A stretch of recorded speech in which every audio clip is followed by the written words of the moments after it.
Bienvenidos y bienvenidas sean todos ustedes a nuestro webinar 2022. De esta manera, a nombre de Fundación Metropolitana y Red Metropolitana del Ecuador, extendemos una cordial bienvenida a todos los presentes. Con la organización de este seminario web, la Fundación Metropolitana continúa y reafirma su apuesta por la educación, la cultura y el bienestar a partir de un enfoque social, de innovación, de tratamiento de la inclusión social, la discapacidad y la interculturalidad. Fundación Metropolitana y Red Metropolitana del Ecuador ayudan permanentemente en el desarrollo local y nacional mediante programas de trabajo comunitario y de vinculación científica, donde construimos oportunidades para el fortalecimiento personal y la formación. Para nosotros es un placer contar con su presencia en nuestro 14º webinar 2022. El día de hoy conversaremos sobre igualdad de género y derechos humanos. Nos acompaña el día de hoy como primer ponente y expositor el doctor Harold Urbano,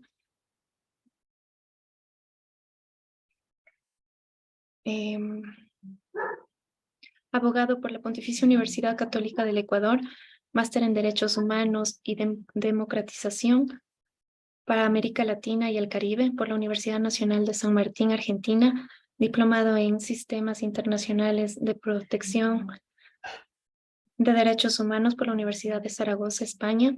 Tiene amplia experiencia en incidencia y litigio en derecho penal, derecho constitucional y derechos humanos a nivel nacional e internacional.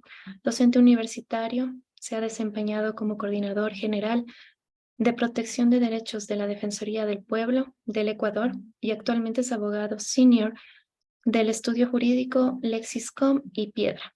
En este momento damos inicio a nuestro webinar y recordar al público presente que puede enviar sus preguntas a través del chat, las mismas que serán resueltas al finalizar el mismo o depende o se deja bien consideración de cada ponente. Doctor Harold puede continuar con la exposición. Muchísimas gracias, Tamara. Gracias por la invitación a la Fundación Metropolitana, a la Universidad Metropolitana del Ecuador, por darle espacio justamente en este mes, el mes de la prevención y erradicación de la violencia contra la mujer, a este tema tan importante. Voy a proceder a compartir unas láminas. No sé si tengo permiso del anfitrión. Sí. Correcto. Regálenme un minuto para poder iniciar la conversación.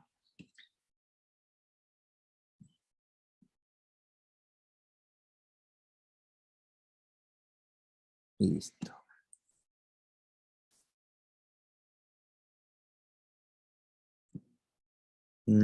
¿Me confirman si puede verse la presentación? Es correcto, sí, doctor. Se la puede ver. Perfecto. Bueno, el día de hoy voy a topar de manera muy breve e intentaré hacer puntualizaciones, un tema que es un tema macro, que es la prevención y la sanción de las violencias basadas en género. Y quiero hacer esta puntualización porque no hay un solo tipo de violencia y haremos un repaso general de lo que se ha venido tratando tanto en legislaciones nacionales como internacionales sobre lo que es la violencia y cómo se ha convertido esta violencia en violencias basadas en género. ¿Sí? Para luego aterrizar un poco en una de las violencias no tan discutida por los abogados, que es la violencia basada en género en el ámbito laboral. ¿Sí? Para empezar, quisiera que tengamos claro 4 grandes conceptos que nos van a llevar luego a poder analizar los espacios en donde se generan estas violencias. Si tienen alguna pregunta, la idea sería que la vayamos compartiendo en el chat para luego al final tal vez ir juntando las necesidades de atención de cada uno de los participantes y poder resolver estas dudas. El primer concepto es este concepto tan histórico, prehistórico diría yo, que es este concepto de violencia, ¿sí? ¿Qué es la violencia? La violencia es la reacción negativa a un impulso del ser humano en especial, ¿sí? Vamos a trabajar siempre sobre esta definición. Es la reacción a un impulso, ¿sí? Es una reacción adversa a un impulso. Por otro lado, tenemos el concepto de sociedad. La sociedad es el conjunto de personas. ¿Por qué es importante conocer el concepto de violencia? Porque ha sido la forma en la cual el conjunto de personas ha reaccionado históricamente a los impulsos que les generan malestar o que les generan sentimientos adversos a un sentimiento de bienestar, ¿sí? Las sociedades entonces han tenido que ir construyendo mecanismos para poder resolver sus problemas sin violencia, ¿sí? Entonces ahí, por ejemplo, tenemos lo que nos dice Foucault, ¿sí? Lo que por otro lado también nos dice el mismo Freud desde la psicología. El ser humano es un ser humano violento mientras no se da cuenta que la violencia debe ser limitada. Para eso tenemos entonces, desde el ámbito jurídico, límites como el derecho. El derecho entonces es el límite que tenemos las sociedades a la reacción violenta, ¿sí? Ahora bien, esa sociedad que responde naturalmente de forma violenta tiene un núcleo esencial, sin duda alguna, que es este núcleo llamado familia, que tiene varios tipos, que tiene diversos tipos, que puede formarse de diferente forma, valga la redundancia, pero que termina siendo la familia, ¿sí? Familia de diferente forma, pero termina siendo la familia. ¿Y por qué es tan importante también tener en la cabeza este concepto de familia? ¿Por qué? Porque cuando hablemos de violencias basadas en género, vamos a trabajar especialmente esos espacios en donde se dan. Y uno de esos es el espacio de la familia. Y finalmente, el concepto de género, que tanto se ha discutido últimamente, pero que tiene básicamente que ver con los roles que una persona ejerce en este espacio familiar y en este espacio de la sociedad.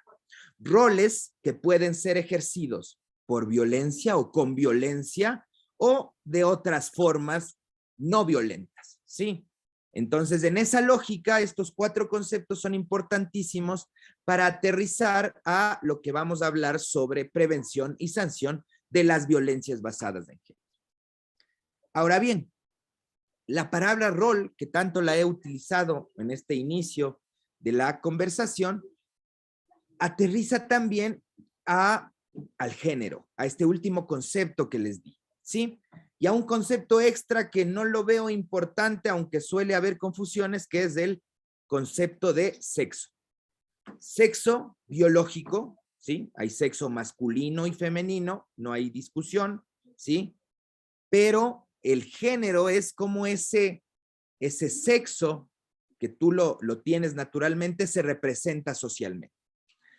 Y la sociedad, la familia, nos ha enseñado que el sexo natural masculino supuestamente se representa de una forma y el sexo natural femenino supuestamente se representa en otra.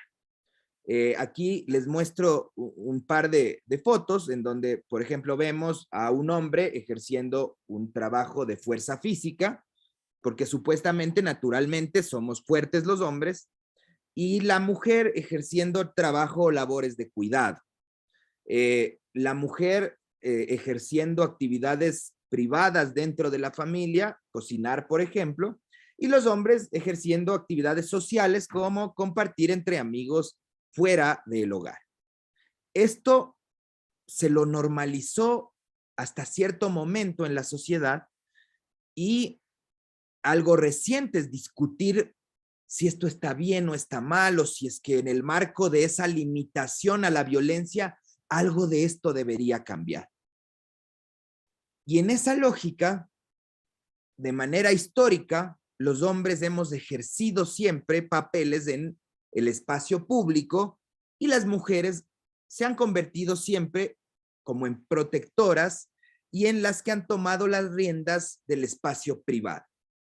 Hombres, sociedad, mujeres, familia.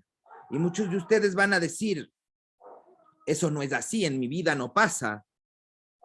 Pero generalmente, toda la teoría feminista primero y toda la teoría del análisis de género está sostenida en la premisa de que en la historia en nuestra cabeza se ha construido que el rol masculino es el rol fuerte público y el rol femenino es el rol protector privado.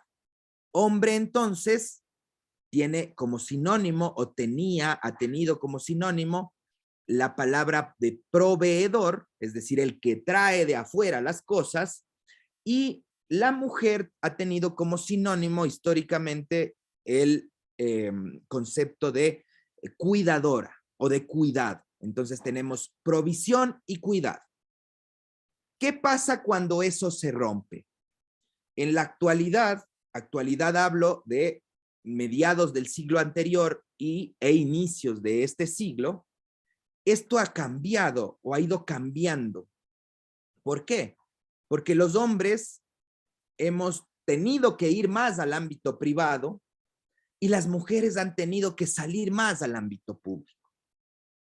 Y esta ruptura y este choque de roles, como vemos en las fotos, que les paso de manera muy breve, esta ruptura de roles ha generado una reacción. ¿Sí? Yo como hombre muchas veces no puedo encontrar trabajo porque en el sistema capitalista que vivimos se ha vuelto muy complicado insertarse en la generación de dividendos, de divisas, de dinero, y me tengo que quedar en la casa porque a mi esposa, ¿sí? Le dan mayores facilidades para ingresar a un empleo. Entonces tengo que yo asumir el rol de cuidado y mi esposa asumir el rol de provisión.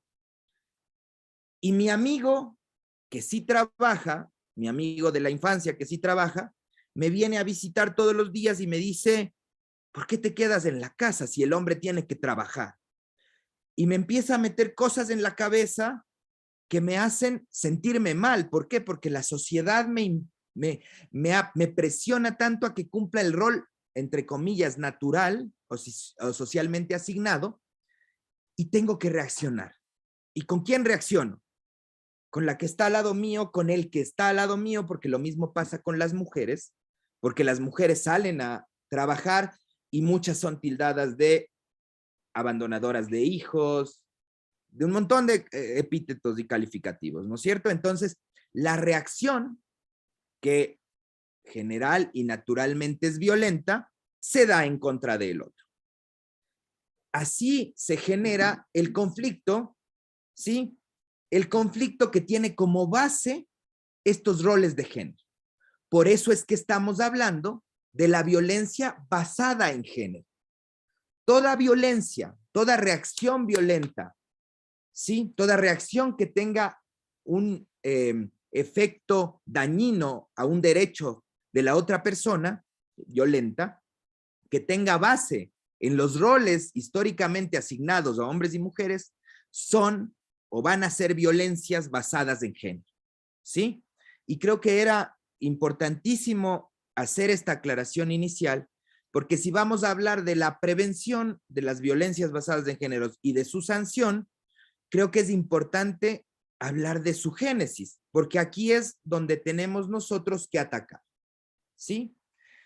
Y para atacar a estas violencias basadas en los roles de género asignados, se han construido metodologías, se han construido estrategias, visiones, una de ellas y la gran mayoría, o varias de ellas y la gran mayoría construidas desde la visión del feminismo, así que no hay que confundir el feminismo con la teoría de género, no son lo mismo, pero van de la mano, ¿ya? Y otras que no tienen una lógica feminista, pero que también van en la línea de romper esta reacción violenta a la ruptura de roles, ¿sí?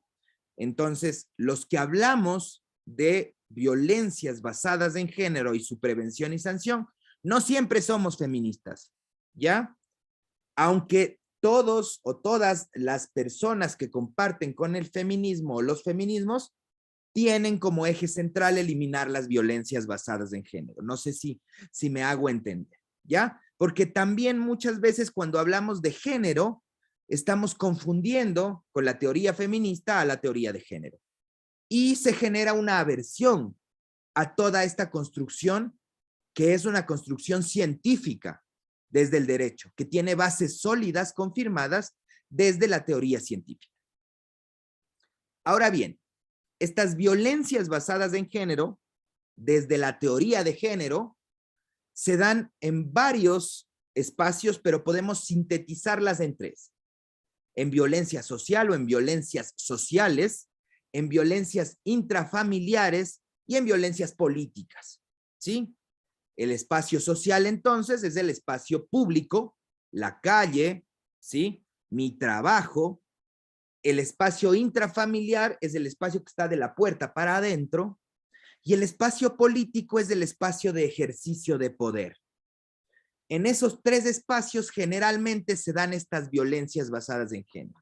Aunque hay una discusión, por ejemplo, en nuestro estado, que es un estado plurinacional, en donde podemos sumarle un espacio más, que es el espacio comunitario, por ejemplo, ¿sí? En donde los pueblos indígenas ejercen violencias con su propia lógica cultural. Eso también es una discusión que podría llevarnos un montón de tiempo. Yo solamente estoy nombrándola para poder avanzar. ¿Cómo las identifico? ¿Cómo identifico que una situación en un espacio público, familiar o social es una situación de violencia basada en género? Primero, identificando sus partes, ¿sí? Hay dos partes. Hay una víctima y un agresor. Hay una víctima que está rompiendo un rol, ¿sí? Y hay un agresor que se resiste a que éste se rompa. En la casa es lo más fácil de identificar. Hay una persona que generalmente ha sido la mujer, pero no es siempre la mujer, pero generalmente ha sido la mujer, que quiere romper un rol, que no quiere hoy lavar los platos, que no quiere hoy cocinar, que no quiere hoy cambiarle el pañal al bebé, ¿sí? Y hay otro ser humano, una persona que generalmente ha sido el hombre, ¿ya? Que se resiste a que eso pase, que no quiere lavar los platos, que no quiere cambiar el pañal, que no quiere lavar la ropa, y que tiene una reacción que hiere un derecho de la víctima, de esa tercera persona. La integridad física, la integridad psicológica, la integridad sexual, ¿sí? En la casa se identifica de manera muy evidente. En la calle es un poco complejo. Hay una mujer que quiere vestirse por ella, ¿sí? De una determinada manera, y hay un hombre al que le disgusta que esa mujer utilice determinada vestimenta, y por lo tanto genera epítetos en la calle, ¿sí? Eso es violencia pública o violencia social, que tiene un efecto psicológico, ¿sí? En el trole, en el bus, en el metro, etcétera, etcétera, ¿sí? En donde hay un grupo de mujeres que se reúnen y están conversando vestidas de determinada manera, y hay un hombre o un grupo de hombres que no les gusta la conversación que están teniendo. Y para generar un paro a esa conversación, generan acciones que violentan su integridad física o integridad sexual. Tenemos entonces una víctima que está rompiendo roles y un agresor que no quiere que esos roles se rompan. Ahí hay violencia basada en género. Hay una teoría, que es la teoría del ciclo de la violencia, en donde, que más está relacionada a la violencia privada o la violencia intrafamiliar, en donde nos dice que la víctima y el agresor están metidos en este círculo, en donde se reacciona mal, se pide perdón, se está bien un momento, que es esta famosa luna de miel, y finalmente hay otra acumulación de tensión porque esa ruptura de roles no se evacúa, no se conversa, no se libera, y finalmente vuelve la violencia, ¿sí? Como les digo, esto en el ámbito familiar es fácil de identificar. Nuestro grave problema es identificarlo en el espacio público y en el espacio político. Ahora bien, quiero aterrizar, que es lo que me habían pedido en su momento, todo esto que les he conversado al espacio público laboral, ¿sí? En el espacio público laboral, ¿ya? puede existir y existe violencia psicológica, violencia física, violencia económica y violencia sexual. Es decir, reacciones de un tercero que generalmente ejerce poder en contra de una persona, ¿sí? No de una mujer generalmente, ¿ya? Que tienen consecuencias psicológicas, el daño constante, los comentarios constantes en contra de una persona para disminuir su capacidad de accionar, ¿sí? Para disminuir su ego, para disminuir su autoestima. Violencia física, golpes, ¿sí? Y muchas otras acciones que violentan su integridad física. Económica, relaciones inequitativas de salario, por ejemplo, que se dan. Hay un estudio de la CEPAL del año 2019 en donde se identifica que en Latinoamérica, en general, la mujer gana en promedio 14% menos que el hombre cuando ejerce el mismo trabajo, ¿sí? Y esto lo podemos ver tanto en niveles ejecutivos, en donde es lo más recurrente, como a niveles ya prácticos, técnicos y de mano de obra o de manufactura, ¿sí? Por ejemplo, hacen un análisis de cuánto gana una albañil y un albañil. Y hay una relación súper inequitativa de casi 3-1. Un hombre albañil gana 3 veces más que una mujer albañil. Y ustedes dirán, pero las mujeres no pueden ser albañiles. Hay un montón de mujeres albañiles. Pero quien quiere pagar menos a un albañil contrata a una mujer, ¿ya? Lo mismo pasa a nivel gerencial, lo mismo pasa en niveles superiores. Y la violencia sexual, que es muy común también en estas relaciones de poder, en donde se piden favores sexuales en el espacio laboral. Todas estas acciones tienen su forma o su vía para prevenir y tienen su forma y su vía para sancionar. Ahora bien, ¿quién debe actuar? Y ya entramos a la línea de la prevención. Debemos actuar desde 2 enfoques, desde el enfoque macro o estatal y desde el enfoque personal o individual. Desde el enfoque macro o estatal tenemos 2 grandes herramientas que son nombradas en la Constitución y en las diferentes normas, especialmente en instrumentos internacionales, 2 que aplican al Ecuador: la Convención para la Erradicación de la Violencia contra la Mujer de Naciones Unidas, o la famosa CEDAW, y la convención, la famosa Convención Belém do Pará, que es la Convención para la Erradicación, Prevención de la Violencia contra la Mujer de la OEA, ¿sí? En esa lógica, nos dicen que el Estado tiene 2 mecanismos, 2 formas por las cuales tiene que intervenir: la política pública y la norma. ¿Qué es la política pública? Las prácticas. ¿Cómo yo cumplo la norma? La política pública de erradicación de violencia contra la mujer va en la lógica de educar, va en la lógica de construir, ¿sí? De cambiar el pensamiento de las personas.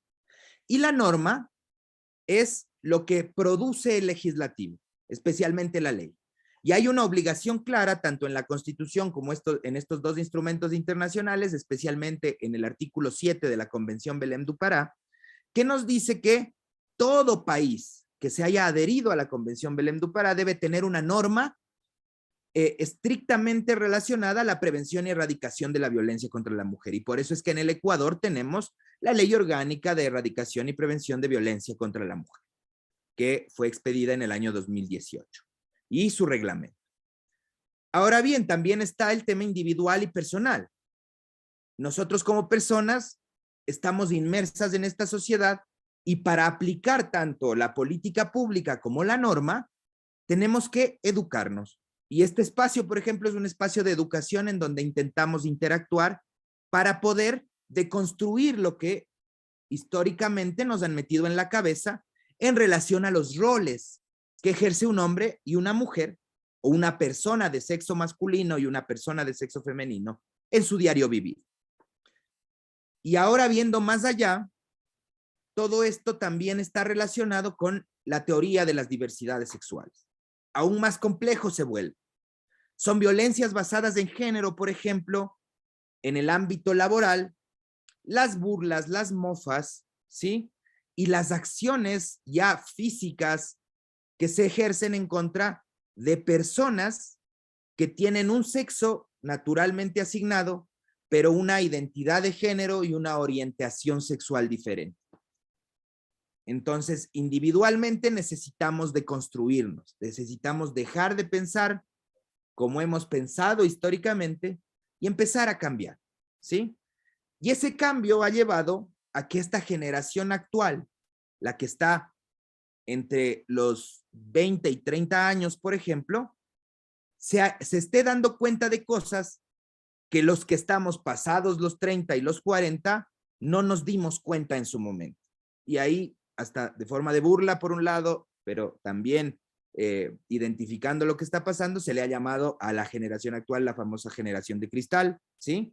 ¿Por qué? Porque se dan cuenta de particularidades que generan las violencias, ¿sí? Y en el ámbito laboral estamos en el mismo sentido. Entonces, por ejemplo, en nuestro espacio de trabajo vamos a ver personas que tienen menos de 30 años que se dan cuenta de actos que para nosotros no pueden ser o no se pueden ver como violencia, pero que generan daño a un tercero y que finalmente terminan siendo violencias o microviolencias. Ahora bien, las violencias generan responsabilidades penales, institucionales y políticas. ¿Sí? En el ámbito laboral pasa. ¿Qué normas tenemos para poder sancionar la violencia contra la mujer y la familia en el espacio laboral? Tenemos el Código Orgánico Integral Penal, que es la norma madre. Aquí hay una discusión muy también creo que sustancial sobre si el derecho penal es la vía por la cual podemos generar en realidad mecanismos para erradicar la violencia. Yo personalmente creo que no.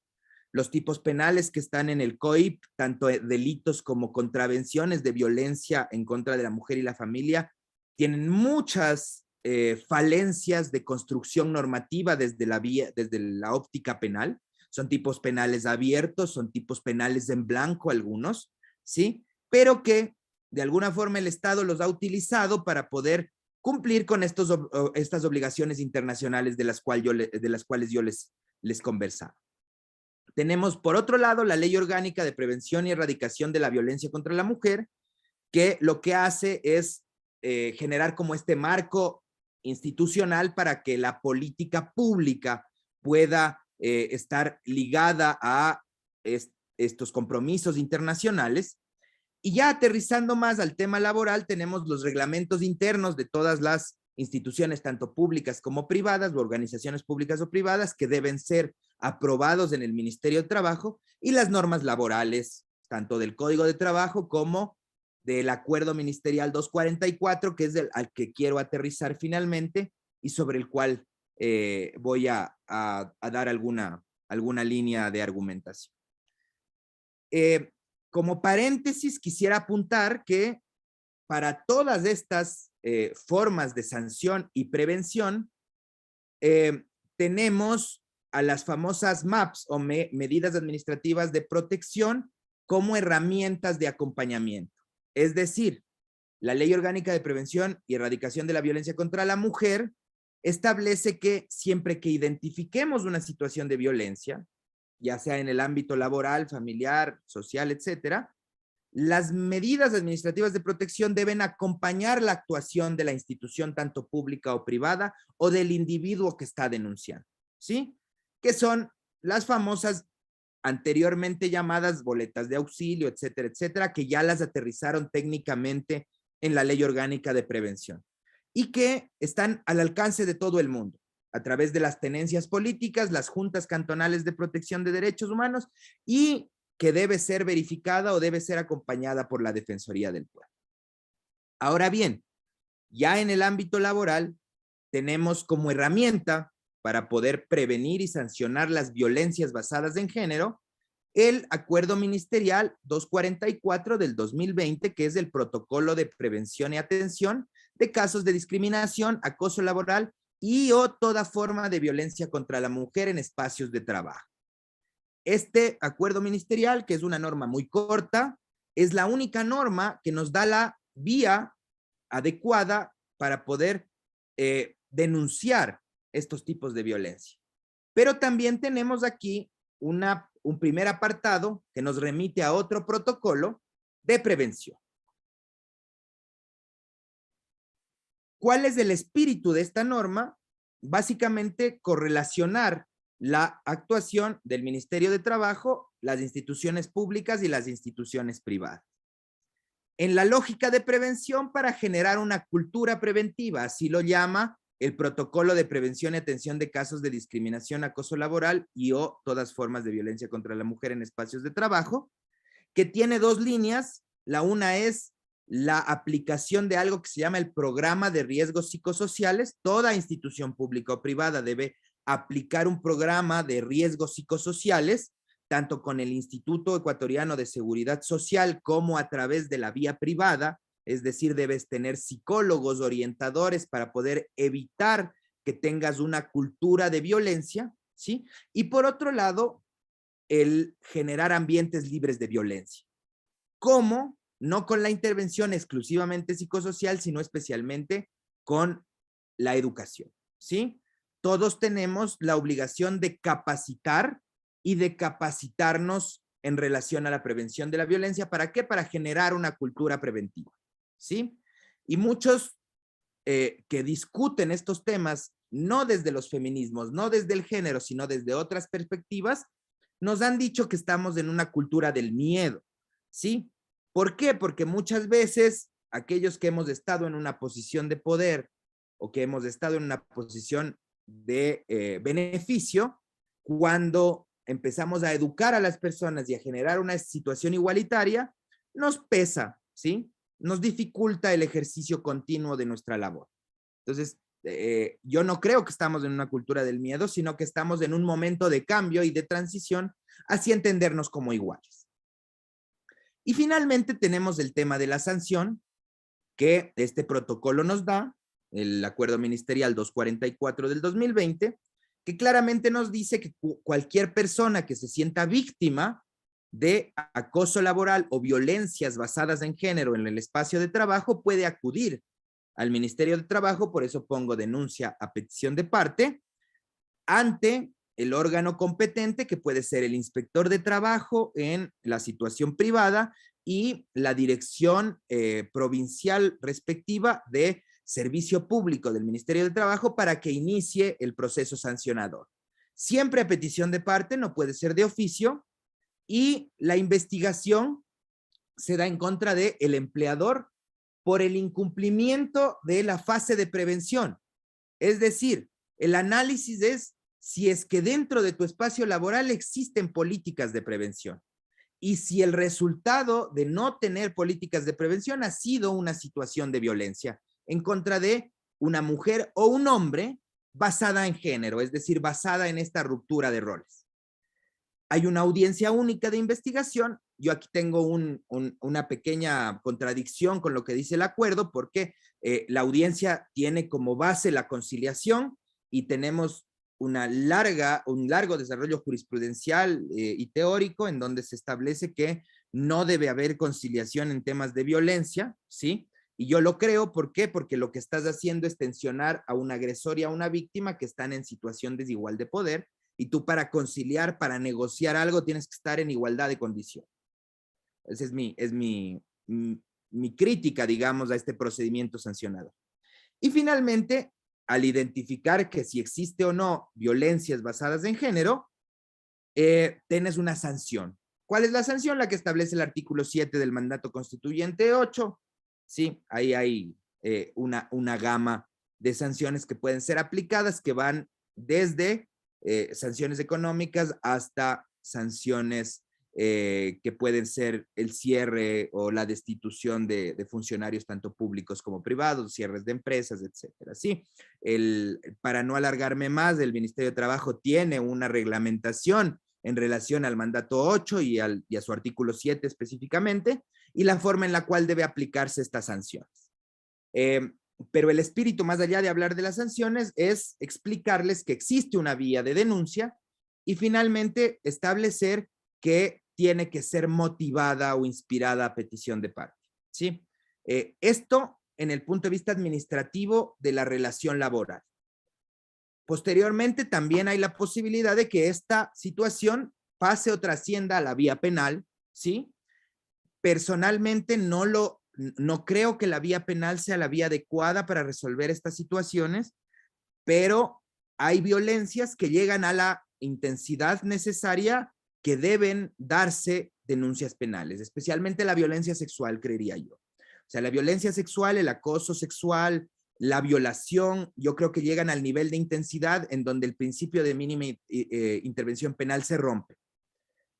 Hay otros tipos de violencia que si bien generan una afectación a los derechos, no creo que tenga la intensidad para que el derecho penal deba entrar o deba ingresar. Por ejemplo, yo creo muy personalmente que la violencia psicológica, tanto en su tipificación como contravención, como en su tipificación como delito, tiene muchos vacíos. Son normas penales en blanco que en su momento deberían ser declaradas inconstitucionales o a petición de un juez que se atreva a hacer la consulta de constitucionalidad o a petición de parte de alguna persona o colectivo que quiera interponer la acción pública de inconstitucionalidad. Pero especialmente, y con esto ya voy cerrando, yo creería que la intensidad tanto de violencia física como sexual sí rompe el principio de mínima intervención penal, aunque hay que readecuar los procedimientos, especialmente yo creo que en el tema de tipicidad, ya que hay muchos problemas en ese sentido. Sin más, devuelvo la palabra, no sé si es que hay, no he revisado el chat, devuelvo la palabra para poder dar paso a las preguntas de haberlas, o si no, me despido y agradezco nuevamente el espacio.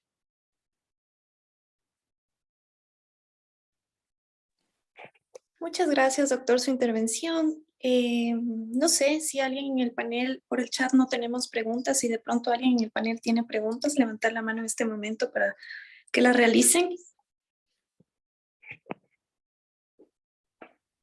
Hay una mano levantada, parece. Adelante, por favor. Buenas noches, mi nombre es Gabriela Zambrano, yo trabajé en el sector público en el lapso del 2003 al 2015. Mi jefe inmediato en ese momento tendría que renovarme el contrato para darme un nombramiento, pero sus palabras fueron: si te portas bonito conmigo, pues yo te doy el contrato con nombramiento. Obvio, yo no acepté.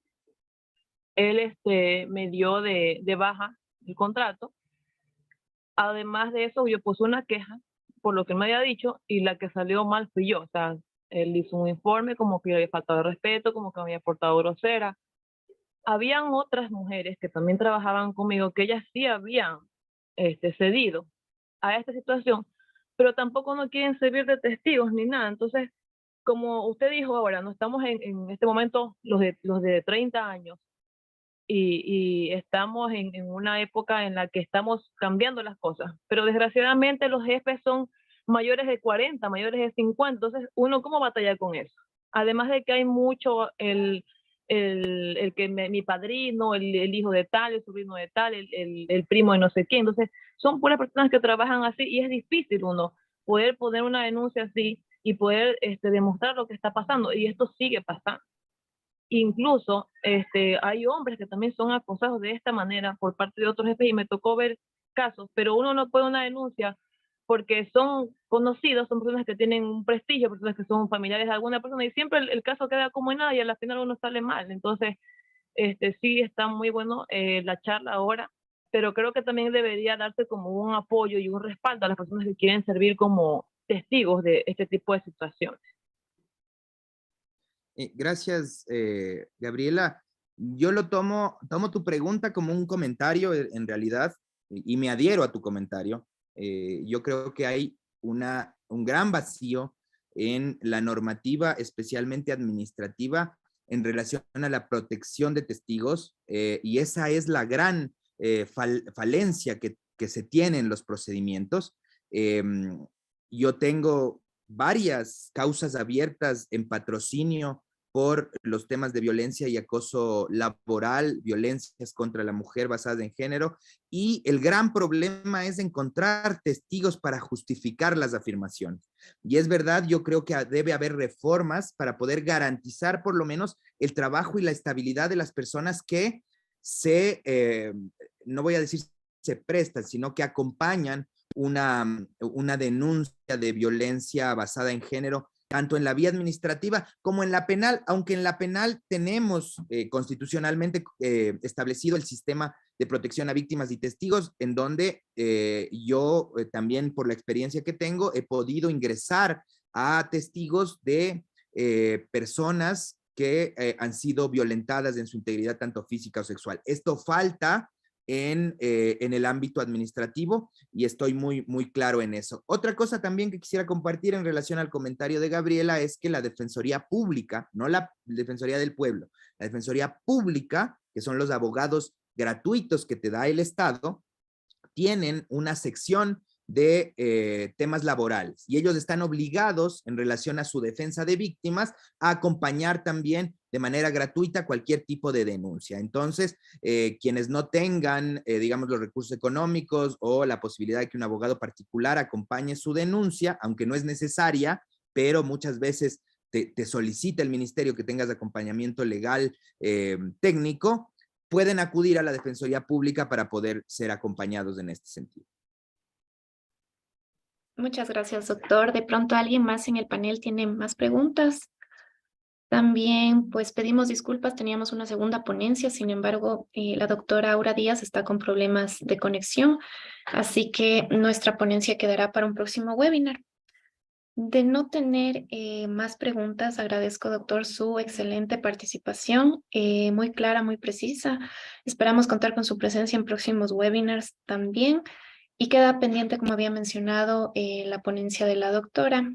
Estamos en el mes de género, así que eso sería. Visiten nuestras páginas web, fundacionmetropolitana.org y redmetropolitana.net. Gracias, doctor. Muchas gracias a ustedes también por atender esta ponencia y por la invitación nuevamente. Hasta luego. Hasta luego, chicos.